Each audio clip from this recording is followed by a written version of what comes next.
Bonjour, je m'appelle Letin Clovis et je vais vous expliquer le véhicule à hydrogène. Voici le déroulement de ma présentation. Dans un premier temps, nous verrons qu'est-ce qu'un véhicule à hydrogène. Dans un deuxième temps, le contexte, puis les véhicules commercialisés, les critiques et pour terminer, la conclusion. Qu'est-ce qu'un véhicule à hydrogène? Le marché du véhicule électrique est dominé par les modèles dotés d'une batterie, et le véhicule électrique peut aussi fonctionner grâce à une pile à combustible. Un réservoir d'hydrogène alimente cette pile qui, par la rencontre entre l'hydrogène et l'oxygène, produit de l'électricité et rejette de l'eau. L'électricité alimente alors le moteur électrique. Un kilo d'hydrogène recèle 3 fois plus d'énergie qu'un kilo de pétrole ou de gaz. Mais ça, on le verra plus tard. Le contexte. La recherche sur le véhicule à hydrogène s'inscrit dans un contexte précis. Avec la diminution des ressources pétrolières, il est nécessaire de trouver une alternative énergétique. Le dihydrogène, qui est produit industriellement, est un vecteur énergétique candidat. Il peut être produit par des procédés polluants ou énergivores, respectivement à partir de ressources fossiles, méthane CH4, ou d'eau et d'électricité. L'utilisation de l'hydrogène permettrait aux pays ne disposant pas de gisements pétroliers de sécuriser leur approvisionnement énergétique, à condition que l'hydrogène ne soit pas produit à partir d'hydrocarbures. Cette alternative énergétique pourrait être rendue économiquement viable par l'augmentation du cours pétrolier. Les véhicules commercialisés. Quand on nous dit véhicule à hydrogène, on pense directement à voiture à hydrogène. Mais la voiture à hydrogène a-t-elle un avenir? Pour cela, je vais comparer un véhicule à hydrogène et un véhicule électrique. Ce n'est pas un secret, les gouvernements poussent les constructeurs automobiles à trouver une technologie pour remplacer les moteurs thermiques. Aujourd'hui, deux technologies sont candidates à ce changement. La voiture électrique et la voiture électrique avec pile à combustible, dit la voiture à hydrogène. La voiture à hydrogène est la voiture qui se rapproche le plus de nos voitures actuelles. Comment ça marche? C'est une voiture électrique, sauf qu'elle produit son électricité grâce à la pile à combustible qui utilise l'hydrogène qu'on a mis dans le réservoir à la place de l'essence. Les moteurs de ces deux véhicules, que ce soit le moteur de la voiture électrique ou celui de la voiture à hydrogène, sont tous les deux alimentés par de l'électricité. Ce qui les distingue de nos moteurs thermiques et donc ce qui les rend propres sans émission CO2. La pile à combustible est composée de cellules mises bout à bout et une cellule composée de deux plaques conductrices séparées par une membrane. Une pile à combustible est constituée comme une pile classique de deux électrodes, d'un côté l'anode et de l'autre la cathode. L'anode reçoit du dihydrogène. Grâce à une réaction chimique, ces molécules sont décomposées, d'un côté les électrons et de l'autre le noyau. On dit aussi ici que les ions H+, en effet, ce sont des atomes auxquels il manque un électron. Seuls les ions H+, vont pouvoir franchir la membrane par les électrons. Parallèlement, la cathode, elle, reçoit du dioxygène. À ce stade, on se retrouve donc dans la configuration d'une pile classique. D'un côté, une surcharge d'électrons, de l'autre, un déficit. Eh bien, en plaçant un conducteur entre les deux électrons, les électrons vont de l'une à l'autre. Et des électrons qui circulent, c'est du courant électrique. Eh bien, c'est ce courant électrique qui va faire fonctionner le moteur de la voiture.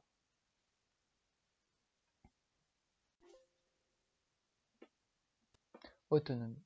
Parlons du nerf de la guerre. Une petite comparaison sur le cycle américain EPA, le cycle le plus fiable dont on dispose. Côté électrique, les meilleures autonomies sont situées entre 400 et 500 km. Il faut compter pour la Nissan Leaf, dans sa deuxième version, 243 km. Pour la Jaguar I-Pace, 400 km. Pour la Tesla Model 3, 500 km. Côté hydrogène, on fait mieux. La Toyota Mirai prononcée par Neil Hase, qui signifie futur en japonais, est sortie en 2015. Elle atteint déjà à cette époque 500 km. La Hyundai Nexo de 2018 atteint 600 km sur le cycle EPA. Bien sûr, des avancées seront faites des deux côtés, les 700 km seront bientôt atteints, mais en attendant, il faut reconnaître qu'il faut donner le point à la voiture hydrogène. Le temps de recharge, c'est indissociable de l'autonomie. Comment imaginer partir en vacances s'il faut recharger pendant plusieurs heures sa voiture lors du trajet?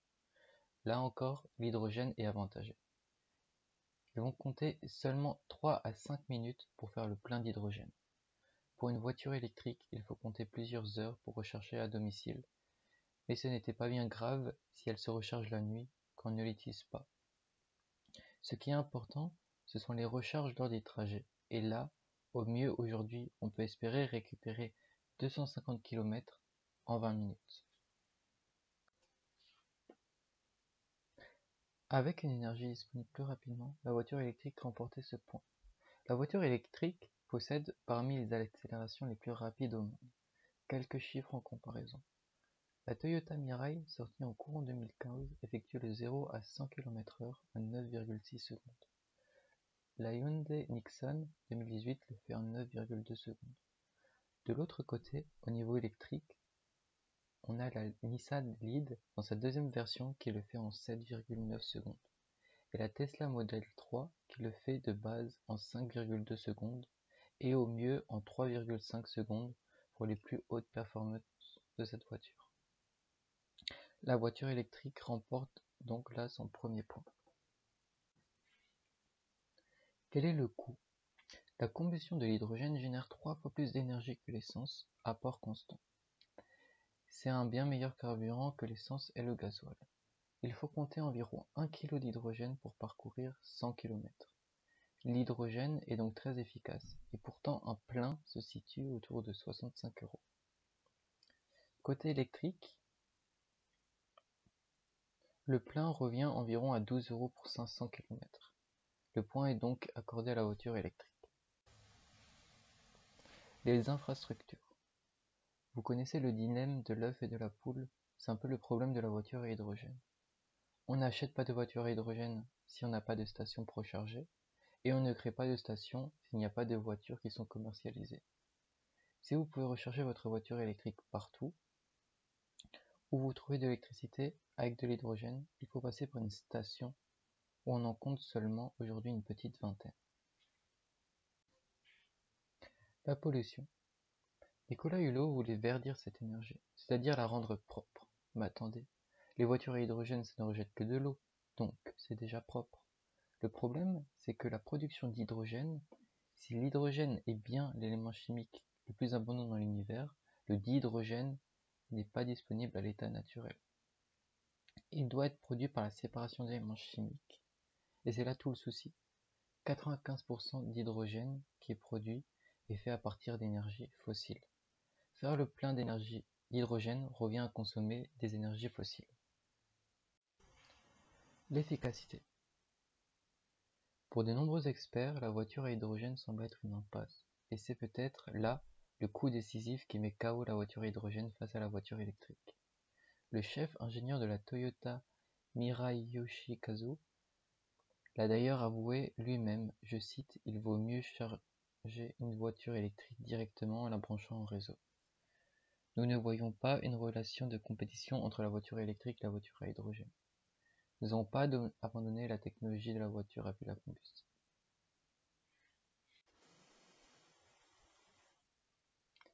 Résultat du match. Aujourd'hui, la voiture à hydrogène a davantage que son temps de recharge et son autonomie, mais la voiture électrique réduit petit à petit chaque année ce retard. Mais le chaos vient probablement du fait que la voiture à hydrogène est bien moins efficace en termes énergétiques que la voiture électrique. Il est donc largement probable que la voiture à hydrogène ne se démocratise jamais au profit de la voiture électrique, qui aura su résoudre les défis qui lui font face. Je ne dis pas que l'hydrogène n'a pas sa place dans la transition énergétique et écologique, au contraire, elle a un rôle majeur à jouer et simplement dans d'autres types de transport ou encore dans le stockage d'énergie pour pallier au côté intermittent de l'éolienne ou du solaire. Présenté le 20 septembre 2016 au salon InnoTrans de Berlin, le Coradia fonctionne à l'hydrogène. Le lancement de ce matériel, dérivé du Coradia Lint 54, est en vue de l'utilisation d'une nouvelle génération de trains à zéro émission en exploitation. Ce train permet d'éviter les émissions de CO2 à condition que la production de l'hydrogène soit réalisée par un procédé n'en émettant pas. Le groupe thermique est remplacé par une pile à hydrogène alimentant les moteurs de traction électrique au travers d'accumulateurs tampons lithium-ion disposés sous les caisses, alors que les réservoirs d'hydrogène sous pression sont aménagés en toiture.